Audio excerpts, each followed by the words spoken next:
For the north of 1,000 loan officers who were on Barry, Habib, and Frank Gray's webinar, that crashed. The great news is they're going to be doing it again. Here's the thing, man. The information was killer. They're going to teach you how to get into real estate offices, message those agents, and get them to work with you. We're talking about two of the best in the country. This is brought to you by Angel Oak, and you're going to want to check it out on August 24th. All you have to do is click this banner right over there. Or if you're watching us on Facebook, click right up above. And they both want to let you know, and it's true, it wasn't their fault last time.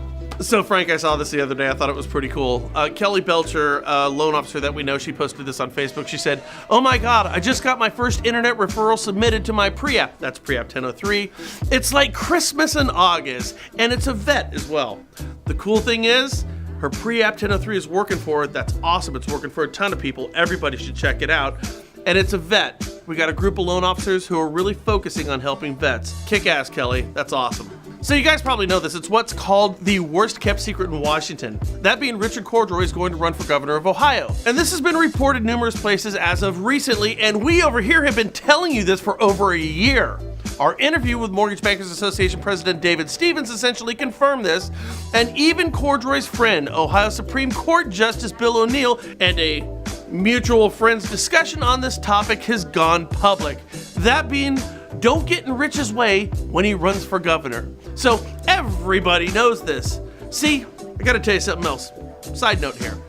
When I was going to college, my roommate was working for then Governor Pete Wilson. Now my roommate told me that half, if not all of his time, was working on Pete's re-election campaign. I remember this. And for his efforts, my roommate got a cush corner office courtesy of Pete Wilson when he got reelected. Now that was pretty nice of him, wasn't it? So I know this happens. The problem is, it's illegal. And it's called, on a federal level, the Hatch Act. So Representative Jeb Hensarling wants Cordray investigated for Hatch Act violations. The Hatch Act, passed in 1939, basically bars federal employees from participating in political activity while on duty in the workplace or in an official capacity. It was amended in 2012 to allow for more provisions. The thinking is, we don't want federal employees working in a partisan fashion on the company's dime, that being the federal government's. And from what I've read, and I gotta tell you guys, it's very limited, it doesn't look like Cordray is in violation of the Hatch Act. But it does really beg the question, if this is such common knowledge, and the Bureau is comprised of entirely 100% Democrats, many of which who are also from the great state of Ohio, wouldn't it behoove those employees to violate the Hatch Act so they might get a cush corner office if Cordray wins? Let's face it, when Cordray's out, so goes the others. It's simple self-preservation if you think about it. It creates questions, it creates doubt, and it creates a lack of transparency about what's really going on behind closed doors over there at the CFPB, about what the director and all of his cronies are doing. So Cordray and the CFPB are creating questions, doubt, and a lack of transparency about the director's actions and intentions regarding running for governor. Sounds a hell of a lot like how he runs the Bureau. Questions, doubt, and transparency. Now the director is a smart guy. Nobody has ever doubted that. So he knows the climate that he's created. Doubt, questions, and transparency. He has to, which means he absolutely has to know he's creating the exact same questions with his pending run for governor. So if he's smart, and he is, and he knows the cloud he's created in both cases, and he does nothing about it, and has done nothing about it, what does that say about the person? Doubt, questions, transparency. It doesn't sound like the person I'd want running my state. All CFPB issues aside, would you want a governor who's not addressing legitimate questions about what he's doing? If he's violating federal law in the run up to his campaign? It's like getting in a fight on the first date. I mean, you're probably not gonna marry that one.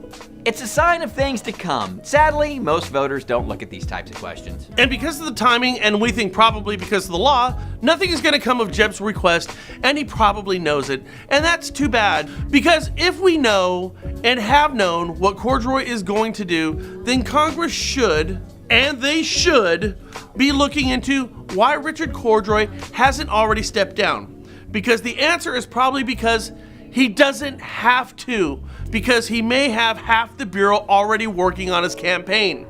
Just like my old roommate back in Pete Wilson's run for the governor of California. I hope the show turns out okay. I just feel like this was the hardest show that we've shot in years. Let us know if this whole thing makes sense. Yeah. All right. Well, hey, we'll see what happens. Who knows what's going on behind closed doors over there? You never know. And the thing is, with our government, you'll never ever know. It's just the way it is. Caveat here, when I was talking about my roommate and Pete Wilson, I don't know if that was he was working when Pete Wilson was going to run for governor the first time or it was a re-election, but he was working for Pete Wilson in his state capacity during the election, and he was spending all of his time working on the election rather than performing his job. Interesting. And then after he was elected, he did get that cush quarter job.